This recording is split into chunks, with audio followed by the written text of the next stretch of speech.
आमना सामना मीडिया में आप सभी दर्शकों का स्वागत है। इस वक्त हम मौजूद हैं अंधेरी में, जहां पर हमारी मुलाकात हुई वसीम राहत अली खान साहब से। वसीम राहत अली खान साहब मुंबई मरडी बीजेपी सेल के अध्यक्ष हैं और साथ ही साथ बहुत सारी तंजीमों से जुड़े हुए हैं। वसीम राहत अली खान साहब जो है चेयरमैन वक्फ डेवलपमेंट कमेटी के भी मेंबर हैं और वहीं ये मौलाना आज़ाद नेशनल एकेडमी फॉर स्किल्स के भी जो है जिम्मेदार है, जो कि सरकारी कमेटी है, उसके मेंबर है।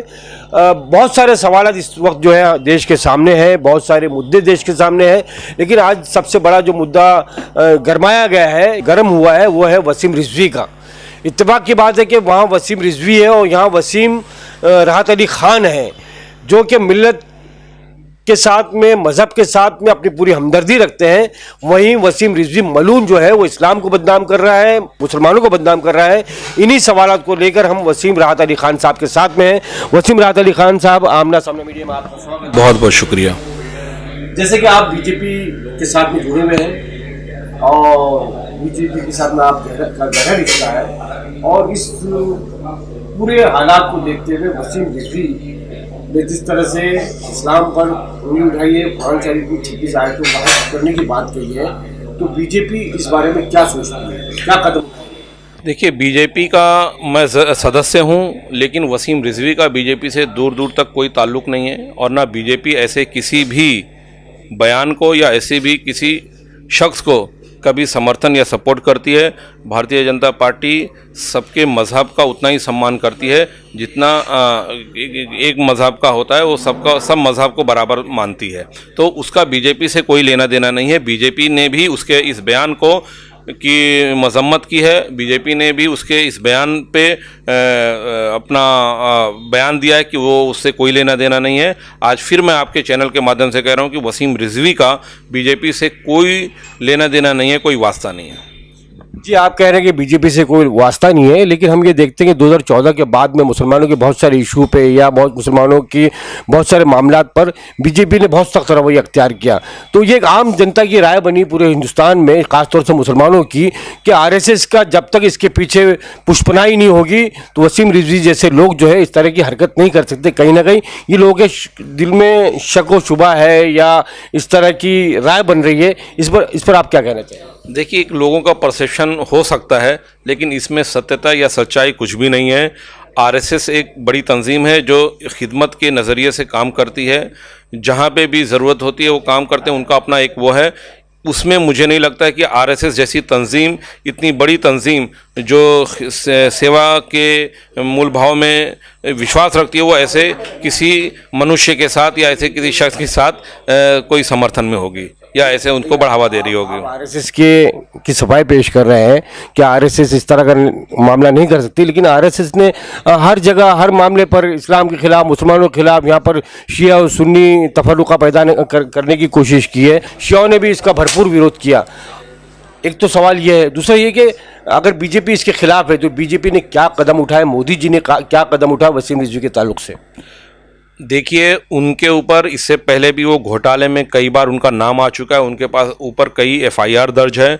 अभी पिछले दिनों में भी सीबीआई ने 2 एफआईआर दर्ज की है और आगे भी उसके जो घोटाले सामने आए हैं, यूपी वक्फ शिया बोर्ड के चेयरमैन रहते हुए जो उसने घोटाले किए, उस पर सख्त कार्रवाई हमारी सरकार कर रही है। चाहे वो सीबीआई हो या राज्य सरकार की कोई भी जो तंजीम है, वो उसके खिलाफ कार्रवाई करेगी।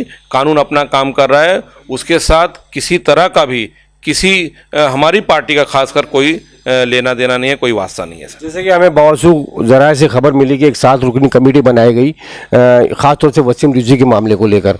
वो पूरी कमेटी किस तरह की, उसमें आप भी शामिल है जैसे हम जानते हैं, और उस कमेटी का क्या रोल है और उस कमेटी अपनी क्या रिपोर्ट पेश कर रही है?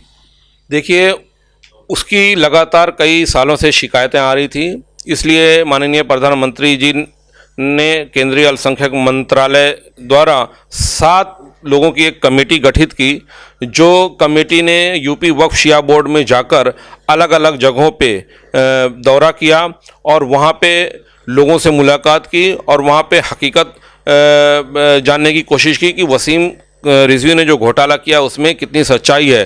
तो उसमें बहुत ही नियम में गड़बड़ी पाई गई। बहुत ज़्यादा जगहों में हेर फेर पाई गई, उसी की रिपोर्ट हम लोगों ने अभी पिछले हफ्ते माननीय अल्पसंख्यक मंत्री मुख्तार अब्बास नकवी साहब को दी है। अब वो आगे के लिए उसको रेफ़र करेंगे और जितनी भी गड़बड़ी पाई गई है उसके खिलाफ सख्त से सख्त कार्रवाई होगी। कुछ दिन और सही, 2-4-10 दिन और लगेगा, लेकिन वसीम रिजवी को बिल्कुल बख्शा नहीं जाएगा। और जहाँ तक आपने कहा कि आयत को निकालने की बात कही है उन्होंने, कुरान शरीफ में एक एक लफ्ज़ इंसानियत का पैगाम देता है, भाईचारे का, अमन का पैगाम देता है, तो एक भी लफ्ज़ उसमें गुंजाइश नहीं है कि निकाला जाए। और ऐसी मांग करने वाले, ऐसे बेतुके बयान देने वाले, मुझे लगता है उस पर बात करना भी मैं अपनी बेइज्जती समझता हूँ और मुझे शर्म आती है कि वो किसी ख़ास मुस्लिम कम्युनिटी से उसका वाबस्ता है। जैसे कि आपने कहा कि 7 रुकनी कमेटी की रिपोर्ट जो है आपने मुख्तार अब्बास नकवी साहब को पेश की। मुख्तार अब्बास नकवी साहब बहुत कद्दावर नेता हैं और आपके करीबी मरासिम हैं, तो आपने जो रिपोर्ट पेश की है, क्या मुख्तार अब्बास नकवी साहब ने इस बात का आश्वासन दिया कि जल्द से जल्द कार्रवाई होगी उसके ऊपर? बिल्कुल, उसके खिलाफ बड़ी से बड़ी और बड़ी कमेटी जांच करेगी, इसमें उन्होंने आश्वासन दिया है। और बहुत इससे पहले भी उसके ऊपर FIR हो चुकी है इस मुताल्लिक से, और भी गड़बड़ियाँ, तो ये अभी बहुत गंभीर बात है और इसमें मुझे लगता है बहुत उच्च स्तरीय जांच होगी। इसमें जांच का जो पूरा खुला मामला सामने है, सारे सबूत मुहैया है, उसकी वीडियो सामने है, तो उसको जेल की सलाखों के पीछे डालने में हुकूमत को इतना पसुपुश क्यों है, या एजेंसी खामोश क्यों है, पुलिस खामोश क्यों है? हुकूमत को किस बात की देरी है, किस बात का इंतजार है, उसको छूट क्यों दी जा रही है? एजेंसियां अपना काम करेगी, कानून अपना काम करेगा, कानून के कुछ रिस्ट्रिक्शंस होते हैं, कानून अपने हिसाब से काम करेगा। आप ये देखिए, कसाब जैसे संगीन जुर्म करने वाले के खिलाफ वीडियो होने के बावजूद भी हमने उसको डिफेंस करने का उसको मौका मिला। तो ऐसा नहीं है कि एजेंसी जो है वो इंक्वायरी करके उसके ऊपर FIR दर्ज करेगी और उसको जेल भेजेगी, उसमें थोड़ा समय लगेगा। कानून अपने कसाब का जिक्र किया है, इस समाज में, इस दुनिया में कसाब जैसे लोग खतरनाक है या वसीम रिजवी जैसे लोग खतरनाक हैं? मुझे लगता है दोनों लोग इंसानियत और अमन और भाईचारा के दुश्मन हैं। दोनों की भी यहाँ आलम इंसानियत में कोई जगह नहीं है, दोनों ही खतरनाक है। बहुत बहुत शुक्रिया अपना सामने मीडिया से बात करने के लिए। वसीम साहब, कैमरा पर्सन शाहिन पटेल के साथ राशिद अजीम।